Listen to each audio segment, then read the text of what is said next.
오늘부터 가능하면 교회에서 필요한 질서에 대하여 3번에 걸쳐 말씀을 나누려 합니다. 첫 시작으로 예배 질서에 대해 은혜를 나누도록 하겠습니다. 성도님들도 아시다시피 오늘의 본문의 출처인 고린도서는 바울이 기록하였습니다. 고린도 교회를 세운 후 많은 문제점과 성도들 간의 다툼이 끊이지 않았었습니다. 그래서 교회에 올바른 교리가 필요했고 이에 고린도서를 쓰게 되었기에 교리서신이라고도 하고 있습니다. 고린도서 안에는 그리스도인의 실생활에 관련된 재반 문제들을 직선적 어투로 다룬 생활 지침서이기에 내용에 따라 성도님들의 마음이 조금은 언짢아질 수 있는 내용들이 매우 많이 존재합니다. 왜냐하면 예수님의 말씀이 아닌 영적으로 충만하지만 100% 사람인 사도 바울이 기록했기 때문입니다. 3주 동안 신앙적 입장에서 들어주시면 신앙생활에 많은 도움이 될 수 있으리라 믿고 말씀을 경청 부탁드립니다. 본문 배경은 이렇습니다. 사도 바울이 2차 전도 여행 때 고린도 교회를 개척하였고 약 18개월 동안 머무르며 성도들을 가르치고 교회 역할을 다할 수 있도록 한참 열심을 다하고 있었을 때입니다. 이때가 대략적으로 주후 50년경입니다. 사도 바울의 교회 개척 전략은 주로 커다란 도시를 여행하면서 유대의 공동체가 있으면 그들을 찾아가서 복음을 전하는 것입니다. 그의 전도 목표는 당연히 유대인들이 대상이었습니다. 바울은 안식일의 예배에 참여하여 회당장이 말씀을 읽고 나면 자신이 그 말씀을 풀이하며 복음을 전하는 방식을 택했습니다. 안 그래도 사도 바울은 유대인에게는 배신자의 낙인이 찍힌 인물이기에 그의 말이 경청하는 유대인들은 거의 없었습니다. 하지만 그는 아랑곳하지 않고 더욱 크고 확실한 어조로 복음을 전했습니다. 재미있는 건 전하려고 하는 사람들에게는 복음이 전해지지 않고 오히려 회당 밖에서 기웃거리고 있는 이방인들이 바울이 외치는 복음을 듣게 돼 하나님을 경외하기 시작했다는 것입니다. 많은 이방인들이 때에 따라 바울의 복음을 듣기 위해서 모이게 됩니다. 회당 바로 옆 교회라 일컬어진 이방인 고린도 교회가 하나님의 방식으로 이렇게 탄생되었습니다.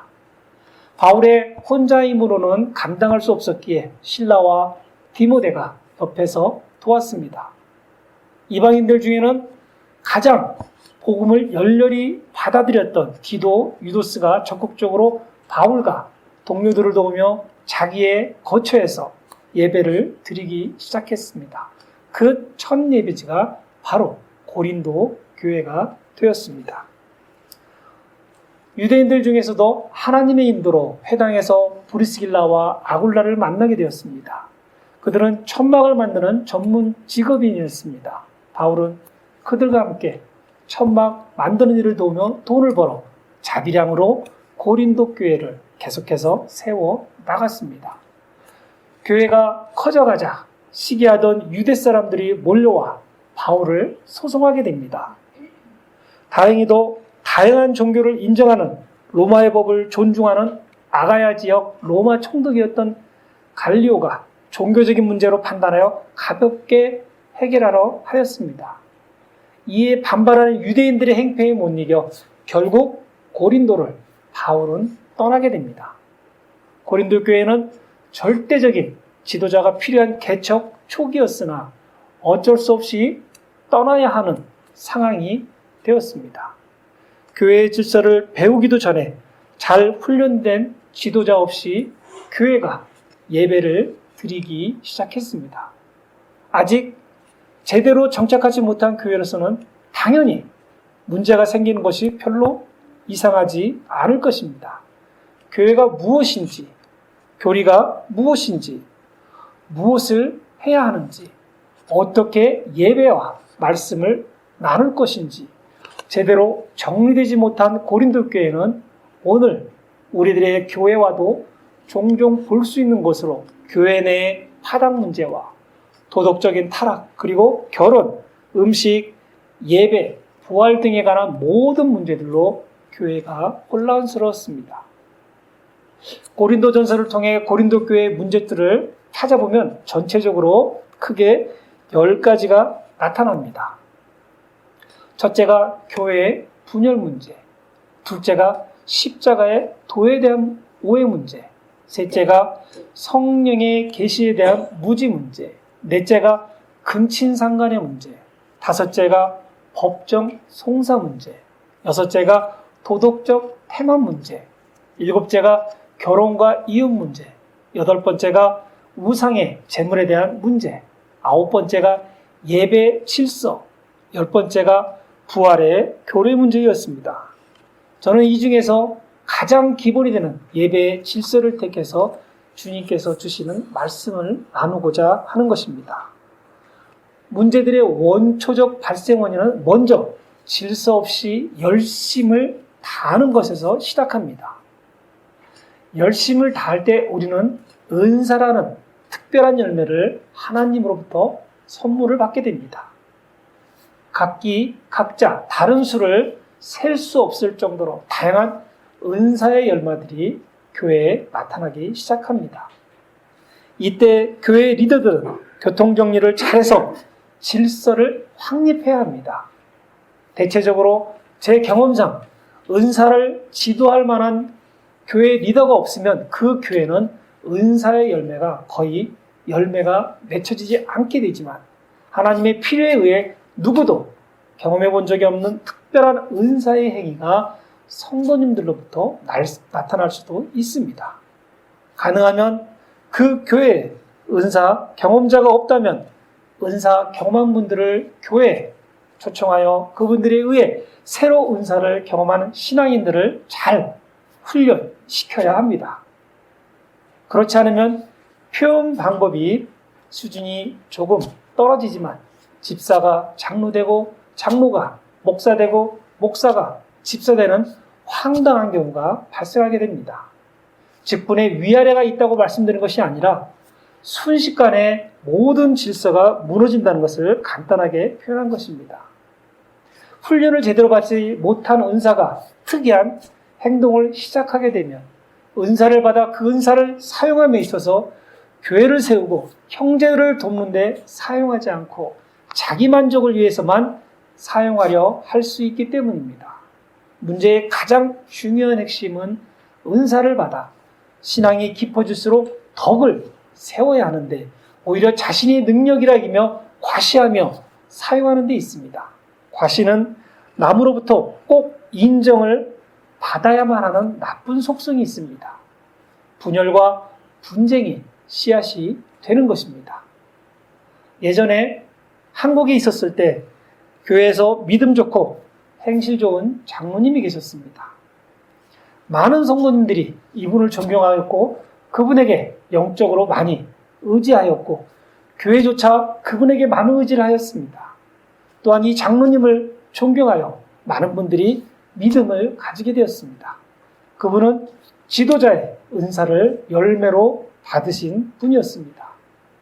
어느 날 담임 목사님이 한국에서 이름난 부흥 강사라 미국의 한국교회로부터 부흥의 인도를 초청받아 부득이 여러 주일을 보험교회에 참석하시지 못하게 되었습니다. 그래도 부목사님이 계셔서 모든 예배가 잘 인도되었고 별 문제가 없었습니다. 그런데 담임 목사님이 돌아오기 바로 전주일 예배가 거의 끝날 무렵 문제는 아니었지만 누구에게는 커다란 문제가 발생하게 되었습니다. 예배의 모든 부분이 순조로웠고 부목사님께서 말씀을 잘 전달하시고 축도까지 잘 마치게 되면서 예배가 종료되는데 그만 담임 목사님의 무사 귀환을 위한 기도가 빠져 있었습니다. 대부분의 성도님들은 담임 목사를 위해 개인적으로 새벽 예배, 수요 예배, 금요, 철야 예배를 통해 기도를 많이 했기에 개념치 않았습니다. 하지만 이 신망 있는 장로님께서 벌떡 일어나셔서 대노하시며 부목사님을 교인 전체가 있는 가운데 부목사님의 실수에 대하여 면박을 주며 오랜 시간 동안 꾸지람을 하였습니다. 이 장면을 목격한 성도님들은 아무 말 없이 조용히 집으로 귀가하셨습니다. 다음 주일날 담임 목사님이 돌아오셨고 시간이 되어 예배를 집도하려 하였을 때 예배당은 매우 허전하였습니다. 많은 성도님들이 이 장로님에게 실망과 분노로 짧은 시간에 이미 다른 교회로 옮기시거나 그중 일부분은 아예 주님의 품을 떠났습니다. 부목사님이 커다란 실수를 하셨다 하더라도 조용히 불러 훈계하였다면 교회는 흔들리지 않았을 것입니다. 오히려 성도님들로부터 더욱더 존경을 받았을 것입니다. 그분의 열매가 더욱 많은 신실한 열매를 맺게 되었을 것입니다. 저는 한국 속담에 변은 익을수록 고개를 숙인다는 말에 전적으로 동감합니다. 그만큼 자신을 현명하고 지혜로운 자로 만드는 방법은 없을 것입니다. 그럼에도 저는 우리 성도님들에게 너무 고개를 빨리 숙이지 않았으면 하고 부탁드리고 싶습니다. 너무 빨리 고개를 숙이시면 하나님의 말씀인 영적 생명의 빛을 쬐일 수가 없기 때문에 금방 시들 수도 좋은 열매가 될 수도 좋은 열매를 맺을 수도 없기 때문입니다. 완벽한 신앙의 성숙이 생기면 자연적으로 고개를 숙이게 된다는 것입니다. 이것이 신앙의 질서이기도 합니다. 교회에서 가장 평범한 질서의 시작은 예배로부터 시작합니다. 본문 26절에 너희가 다 같이 모일 때 너희 각 사람에게 찬송시도 있고 계시도 있으며 통역도 있나니 모든 것을 남을 세우기 위하여 할지라 하였습니다. 이는 예배 질서와 신앙 훈련의 목적입니다. 예배에 참석한 다양한 사람들과 예배를 함께 드리는 것 같지만 예배에 전념할수록 나와 하나님과의 만남이 개인적으로 이루어지게 됩니다. 비록 모두가 같이 찬양하고 기도하고 말씀을 들을 때도 하나님은 성도님 한 분 한 분과 대화하시려 하기 때문입니다. 그래서 모두가 받는 은혜와 감동이 제각기 틀린 것입니다. 어떤 분은 은혜를 받았는데 어떤 분은 집안일 생각, 직장 생각, 여행 생각, 먹는 생각 하다 예배가 끝나게 됩니다. 하나님은 정작 바로 내 옆에 계신데 예배 중 다른 것만 생각하며 진정 우리가 그분이 바로 내 옆에 계심을 느끼지 못하고 예배가 마치게 됩니다. 지금 예배를 드리는 이 순간에도 스스로의 신앙생활을 되돌아볼 수 있는 시간을 가지시고 고요한 말씀의 묵상 속에서 하나님의 부드럽고 따뜻한 음성을 들으시는 개인적 예배가 될 수 있기를 바랍니다. 또한 예배에 참석하신 모든 성도님들의 마음을 합하는 공적인 예배도 하나님께서는 매우 즐거워하십니다. 마음을 합한 열심을 다하는 기도는 하나님의 마음을 움직이게 할 것이고 비록 때로는 어렵고 난해한 찬양일지라도 찬양하는 자들의 목소리가 힘있고 활기차고 기쁜 마음으로 찬양할 때 하나님은 우리에게 눈동자를 돌리실 것입니다. 그리고 하나님 나라의 확장 위에 아낌없이 드리는 열매와 시간 그리고 노력은 하나님을 매우 흡족하게 하실 것입니다. 이는 하나님의 자녀들이 늘어나고 이로 인해 더 많은 열매와 시간 그리고 노력들이 교회로 인해 교회 주변을 안전하게 만들고 점점 지역과 나라와 세계 전체로 퍼져 서로가 마음 놓고 편안하게 살 수 있는 질서를 만들어줄 것입니다. 예배의 질서가 확립되면 점차적으로 모든 분야의 질서가 회복된다고 말씀드리는 것입니다. 특별히 구세군은 타교단에 비해서 질서의 확립이 매우 중요합니다. 실제적으로 성도에게 주어진 의무를 여러 섬김으로 행하고 있기 때문입니다. 현대 신앙인들은 이 질서를 따르는 것을 그리 반기지 않습니다. 개인주의 신앙과 편리주의 신앙에 사로잡혀 있기 때문입니다. 그래서 구세군은 항상 타 교단보다 교인 수가 적습니다. 그럼에도 외부로부터 많은 자원봉사자들로 결코 우리의 의무가 중단되는 일은 없었습니다. 교회와 내가 땀과 눈물로 예수님처럼 타인을 섬기지 않는 한 나의 신앙이 진실로 성장하지 못함을 아는 타 교단들의 도움이 지속적으로 계속 있기 때문입니다. 먼저 26절에서 각각 찬송시도 있으며 가르치는 말씀도 있으며 계시도 있으며 통역함도 있다고 기록되어 있습니다. 이 모든 은사는 주님으로부터 받은 은사이며 어느 것 하나 소홀히 여길 수 없는 주님의 뜻을 이루기 위한 귀한 은사들입니다. 당연히 각양각색의 은사들이 온전하게 조화를 이루지 못하고 혼돈한 질서 속에서 유지된다면 어떻게 되겠습니까? 우주를 보십시오. 이루 헤아릴 수 없는 형태의 종류들의 많은 별들이 있습니다. 저는 그 별들의 존재의 이유는 모르지만 하나님께서 창조하신 대로 자기만의 특성을 가지고 있고 크기 모양, 중력조차 서로 다르지만 그 많은 별들은 서로가 충돌하지 않고 자기의 질서를 유지하며 우주가 존재하고 있다는 것은 알고 있습니다. 만약 큰 별들이 자기가 크다고 여기저기를 마음대로 휘젓고 다닌다고 생각해 보시기 바랍니다. 당장 태양은 우리가 살고 있는 지구보다 무려 130만 배 크다고 합니다. 얼마나 큰지 이해가 되십니까? 이만한 축구공에 볼펜으로 점을 살짝 찍었다고 가정해 보시기 바랍니다. 그것이 태양과 지구를 비교할 수 있는 가장 가까운 방법입니다.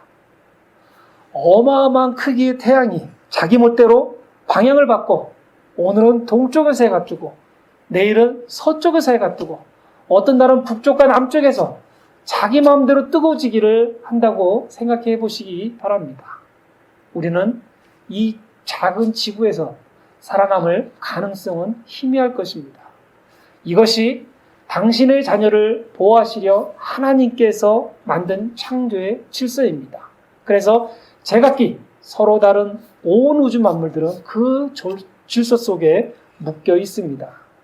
그 역시 그에 합당한 질서를 유지하여야 하고 우리가 받은 은사도 비록 서로 다른 다양한 모습일지라도 모두가 질서를 지켜야 하는 것입니다. 그래야 은사가 제대로 발휘할 수 있는 것입니다. 그래서 예배의 순서가 질서를 유지하도록 하는 것입니다.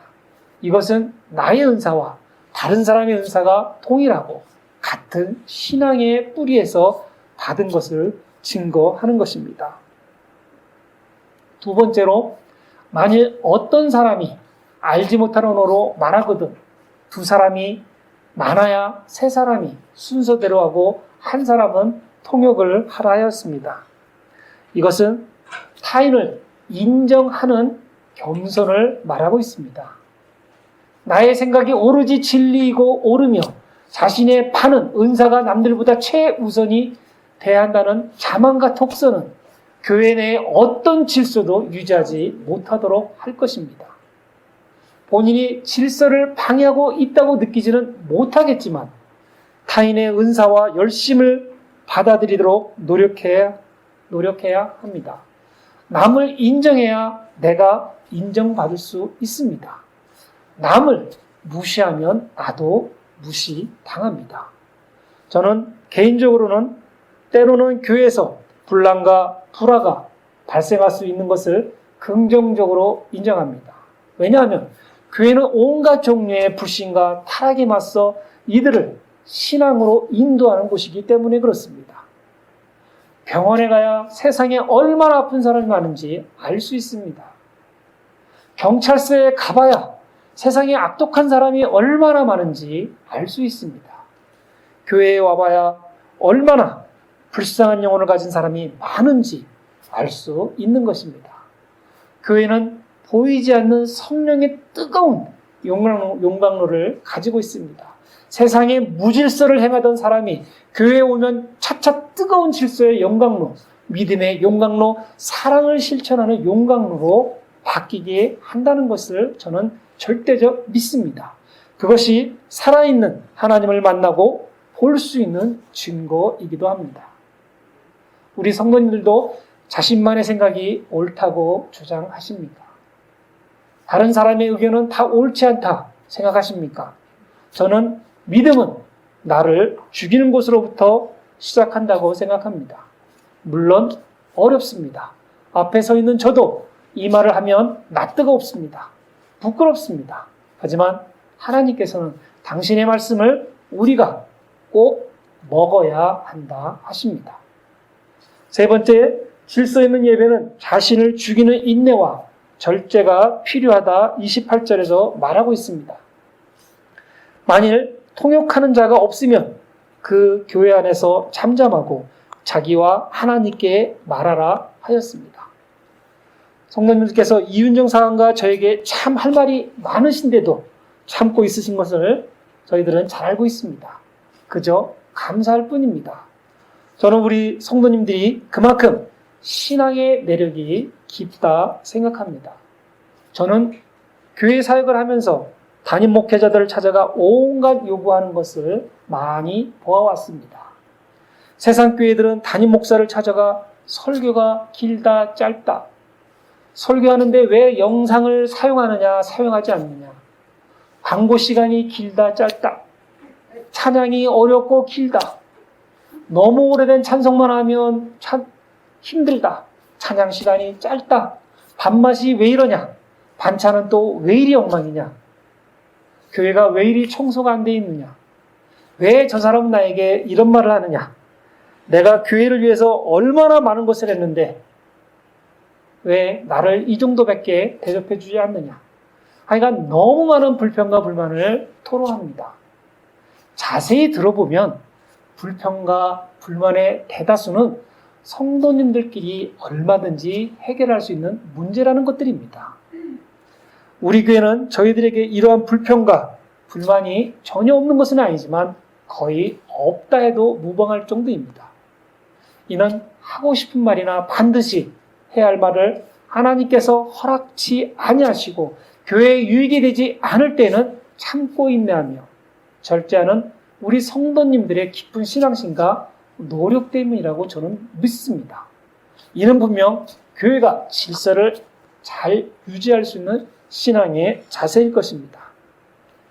세상도 마찬가지겠지만 특히 교회는 질서 유지 차원에서 그리고 신앙의 성숙을 위해서 인내와 희생과 절제와 순종이 절제적으로 필요한 곳입니다. 자신의 때를 기다리며 타인의 덕을 앞세우는 인내심이 있어야만 교회가 질서를 유지할 수 있기 때문입니다. 성도님들, 하나님과 교회와 나의 신앙을 위해 인내하시고 절제하시기를 계속 부탁드리겠습니다. 잘 훈련된 모습으로 예배, 질서에 참여하시기를 부탁드리겠습니다. 교회에 출석하셔서 잘못된 질서가 있다면 현명하게 바로잡아 주시기 바랍니다. 저는 반드시 하나님의 상급이 질서를 지키는 성도님들에게 있을 것이라 믿습니다. 또한 스스로 은사를 경험할 수 있도록 더 강력히 기도와 예배에 참여하시기 바랍니다. 신앙생활 도중 은사 경험은 새로운 신앙의 맛을 경험하며 한 단계 높은 경지에 도달할 수 있는 좋은 기회이며 주님께서 우리에게 주시는 하나의 선물이기도 합니다. 이런 분들은 사단이 지진 규모 10의 커다란 신앙 도전을 주어도 신앙은 흔들리지 않습니다. 하지만 자기 자존감을 건드는 지진 강도 5에는 쉽게 무너지기도 합니다. 왜냐하면 내가 신앙의 높이가 올라갈수록 나를 시험하고 쓰러뜨리기 위해 사단도 더 강한 수준으로 나를 공격하기도 하지만 사단은 적절한 다양한 방법으로 내가 손쉽게 무너질 수 있는 전략을 찾아 사용하기 때문입니다. 언제든지 나를 향한 사단의 공격을 판단하고 방어할 수 있는 신앙의 질서, 예배의 질서, 섬김의 질서 훈련이 잘 되어 있어야 하는 이유입니다. 오늘 말씀 속에서 우리 성도님들 어떠한 하나님의 음성을 들으셨습니까? 분명 오늘 우리에게 주신 말씀은 그리 어려운 것이 아닐 것입니다. 누구나 다 알고 계십니다. 그러나 하나님께서 모든 것을 알고 있는 성도님들에게 이런 말씀을 하는 것은 질서를 이해했으면 질서를 준행하라 하시는 것입니다. 질서에는 예배로의 적극적 참여가 포함되어 있습니다. 질서에는 성도님들의 수고와 섬김이 포함되어 있습니다. 질서를 유지하기 위하여 성도님들의 의무를 행하여야 함을 포함하고 있습니다.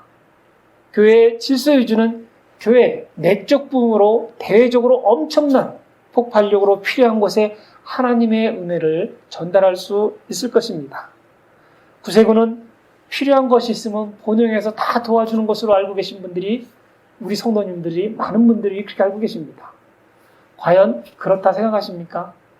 성도님들의 기도 없이 참여 없이 열매 없이 가능하다 생각하십니까? 인간들이 사는 이 세상은 결코 공짜가 없습니다.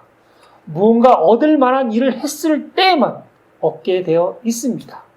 이것 또한 하나님의 질서이기도 합니다. 저는 저희 교회가 계속해서 하나님의 사역을 충실히 수행하기 위해 질서 확립을 위한 성도님들의 중보기도가 제일 시급히 필요하다 말씀드립니다. 마음이 하나님께 행하지 않았는데 어떻게 하늘의 일을 우리가 할 수 있겠습니까? 기도로 우리 교회에서 행하고 있는 모든 질서의 행동들이 계속해서 이루어질 수 있도록 기도해 주시기를 바랍니다. 성도님들의 기도가 이곳에서 봉사와 순종으로 섬기는 모든 분들에게 지치지 않고 곤배하지 않으며 은혜, 충만과 기쁨으로 섬기는 기적으로 경험하게 될 것입니다. 그러한 기적을 경험하시는 성도님들 또한 한 걸음 하나님과 교통할 수 있는 훌륭한 믿음의 협력자들이 될 것입니다. 저는 저희 교회가 하나님의 말씀과 질서에 순종하는 교회라 믿고 우리 성도님들도 같이 은혜의 열매를 맺게 되는 일에 협력하는 주님의 신실한 제자가 되기를 우리 주 예수 그리스도의 이름으로 축원드리겠습니다. 아멘.